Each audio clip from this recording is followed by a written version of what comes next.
ஒரு மகிழ்ச்சியான செய்தி. இதயம் நல்லெண்ணெயின் விலை லிட்டருக்கு ரூபாய் 105 குறைஞ்சிருக்கு. செப்டம்பர் 2023ல 1 லிட்டர் இதயம் நல்லெண்ணெயின் அதிகபட்ச விலை ரூபாய் 503. ஆனா இப்ப 1 லிட்டர் இதயம் நல்லெண்ணெயின் விலை ரூபாய் 398 மட்டும்தான் தமிழ்நாட்டுல. அப்ப இனிமே எல்லாரும் இதயம் நல்லெண்ணெய் வாங்கலாம் இல்ல?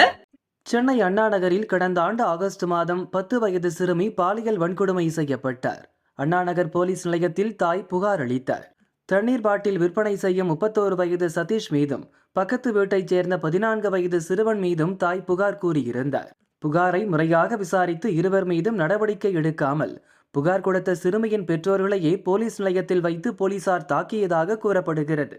இது பற்றி விரிவாக பத்திரிகையில் செய்தி வந்த பிறகே சதீஷும் சிறுவனும் கைது செய்யப்பட்டனர். சிறுமியின் பெற்றோர் கோர்ட்டில் வழக்கு போட்ட பிறகு இந்த வழக்கை சிறப்பு புலனாய்வு குழு விசாரிக்க துவங்கியது. அண்ணா பல்கலைக்கழக மாணவி சம்பவத்தைப் போலவே இந்த சம்பவத்திலும் பாதிக்கப்பட்டவரின் அடையாளத்தை போலீஸ் வெளியிட்டுள்ளதாக அண்ணாமலை குற்றம் சாட்டியுள்ளார். இது தொடர்பாக அண்ணாமலை வெளியிட்ட அறிக்கையில் கூறியிருப்பதாவது: சென்னை அண்ணா நகரில் கடந்த ஆண்டு ஆகஸ்டில் ஒரு சிறுமி பாலியல் வன்கொடுமைக்கு உள்ளானதாக போக்சோ வழக்கு பதிவானது. இந்த வழக்கில் சிறுமியின் பெற்றோர்களை அண்ணா நகர் போலீஸ் இன்ஸ்பெக்டர் தாக்கியதாகவும் அதிகாலை வரை அவர்களை போலீஸ் நிலையத்தில் வைத்து துன்புறுத்தியதாகவும் பத்திரிகையில் செய்தி வந்தது. குற்றவாளி கைது செய்யப்படவில்லை என்றும் செய்தியில் கூறப்பட்டிருந்தது. இந்த செய்திக்கு பிறகுதான் முக்கிய குற்றவாளி சதீஷ் 2024ஆம் ஆண்டு செப்டம்பர் 12இல் கைது செய்யப்பட்டார். சதீஷ் கைதான மறுநாள் திமுக அரசு தரப்பில் பத்திரிகையில் வெளியான செய்திக்கு மறுப்பு தெரிவிக்கப்பட்டது. சிறுமி பாலியல் வன்கொடுமை வழக்கில் அவரது பெற்றோர்கள் தாக்கப்பட்டதாக வந்த செய்தி பொய். இந்த வழக்கில் 14 வயது சிறுவன் கைது செய்யப்பட்டுள்ளான் என திமுக அரசு கூறியது. அரசு வெளியிட்ட மறுப்பு செய்தியில் கைதான சதீஷ் குறித்த விவரங்கள் இல்லை.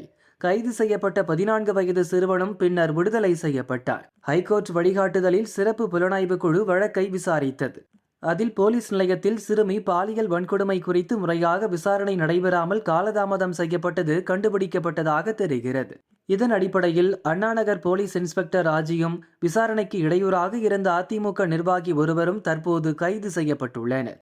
இந்த வழக்கில் முழுக்க முழுக்க அலட்சியமாக வழக்கு விசாரணையை திசை திருப்பும் போக்கில் செயல்பட்டு பத்திரிகை செய்தி பொய் என கூறிய திமுக அரசு இப்போது என்ன பதில் சொல்ல போகிறது? சிறுமி குறித்து செய்தி வெளியிட்டவரை மிரட்டும் விதமாக தொந்தரவு செய்து வருவது ஏன்? சிறுமியின் பெற்றோரை இன்ஸ்பெக்டர் தாக்கவில்லை என தெரிவித்த அதிகாரி யார்? பொய் கூறிய அவர் மீது ஏன் இன்னும் நடவடிக்கை எடுக்கவில்லை?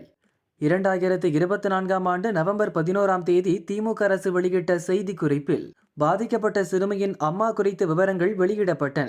பின்னர் அந்த செய்தி குறிப்பு நீக்கப்பட்டது. அண்ணாநகர் சிறுமி பல்கலை மாணவி என தொடர்ந்து பெண்களுக்கு எதிரான பாலியல் குற்றங்களில் பாதிக்கப்பட்டவர்களின் அடையாளங்களை வெளியிட்டு குற்றவாளிகளை காப்பாற்ற திமுக அரசு எந்த எல்லைக்கும் செல்ல தயாராக இருப்பதன் மர்மம் என்ன என தமிழக அரசுக்கு அண்ணாமலை சரமாரி கேள்வி கேட்டுள்ளார்.